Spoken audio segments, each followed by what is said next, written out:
Howdy. Good day, y'all. I don't know why I felt like I needed to say good day, like I'm a Canadian all of a sudden. And you can't even see it. I'm like, I swear that I would never do this. I can't believe that I'm videoing this. But this is, I just got in from a walk, and that's a Nike headband and an Under Armour shirt. And I have on Nike shorts and Adidas shoes. Who does that? No, babe, we gotta let it all be Nike. We gotta all let it be Adidas. We gotta all let it be Under Armour. But here it is. I'm doing it, and I'm just keeping it real Instagram, I guess. Anyway, though, I just got back from a walk, and I had bubbly study last night with my girls, and I was just thinking of something. It brought me back to like a revelation. Last summer, over the summer, I went to Wisconsin for like 3 weeks, and I went on a healing retreat, and it was like just so just beautiful and just awesome, and I learned so much. And I remember, so we were talking about emotions last night, and just like the psychological things, and I think I want to touch on that topic. First of all, I think our culture, so what I was sharing, we, for whatever reason, think emotions are a bad thing, or no, we think emotions are an okay thing. Like for me, if it's good emotions, like if we're happy or if we're joyful or if we're excited, like that's okay to share when you're like that, you know? And sometimes it's crazy what our culture thinks or what we do and what we have developed as people, because even sometimes being too excited is too much, or being too happy is too much for people. Which is so false, y'all. That is like such lies. But I think that more so they let the happy emotions go and not the bad emotions.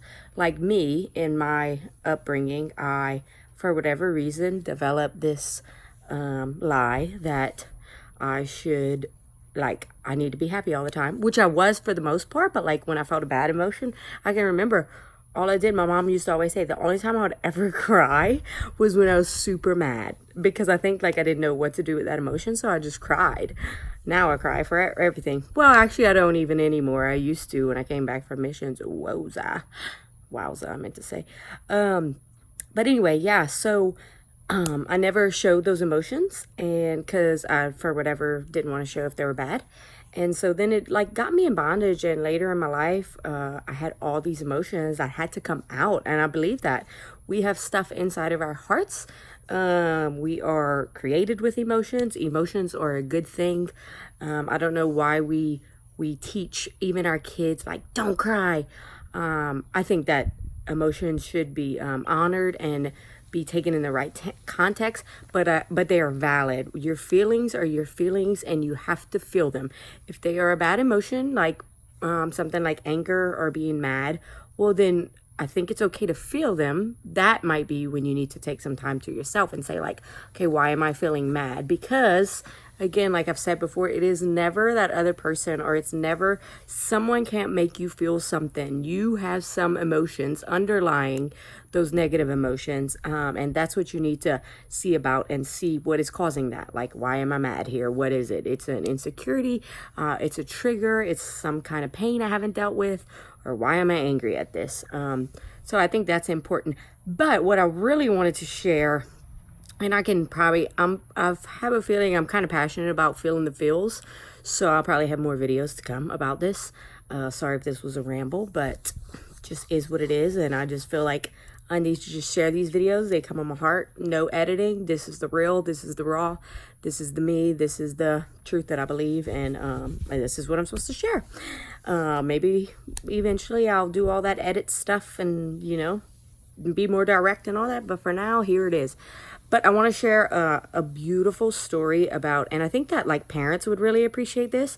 I know that I'm a mom to be, and like even when I was hearing this, then I wasn't even pregnant or close to being pregnant, and I was thinking this is the most beautiful like situation I could ever hear, and it just like kind of remained in my heart, and it stemmed up last night when we were talking about emotions and just kids and stuff. So the guy, he was the grandpa that gave us the healing retreat for 3 weeks, and he was like explaining to us that that emotions are good, kind of like what I was saying, and that we have to feel those. And so, and he was going way more psychological, but I'll just, for y'all, I'm just going to explain.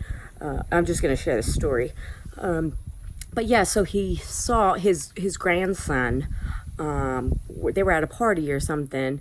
I don't quite remember it exactly, but they were at a party, and the grandson had like eating allergies or something along those lines, and so he couldn't eat the food that all the other kids were eating, and so he kind of like put himself in a corner, and he just was kind of sad looking, you know. And his grandpa, the guy that was giving this healing retreat, was telling us the story, you know.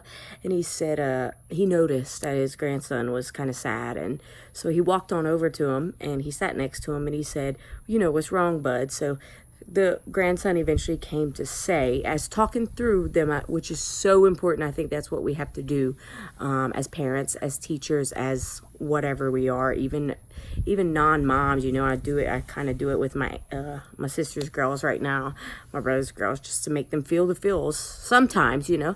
But yeah, he went up to him, and he said, what's wrong? The grandson eventually said it.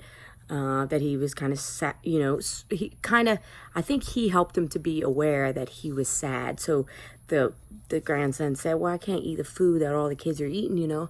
And so the grandpa said, so does that make you sad? And he said, yeah, you know. He was like, yeah, I am sad.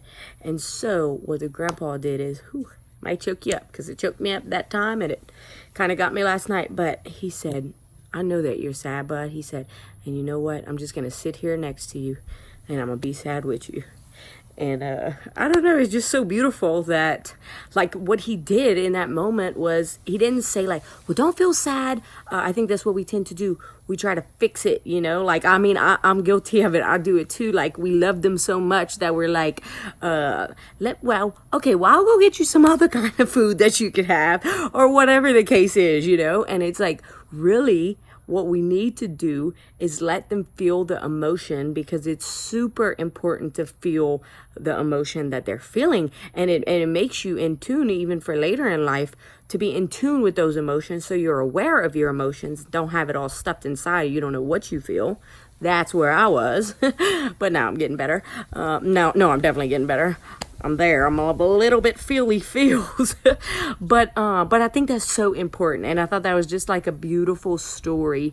And just like, it really, again, struck me even when I wasn't pregnant. And I pray that I can remember this and do this with Maven, instead of being a overprotective mom and try to like fix him, because I love him so much.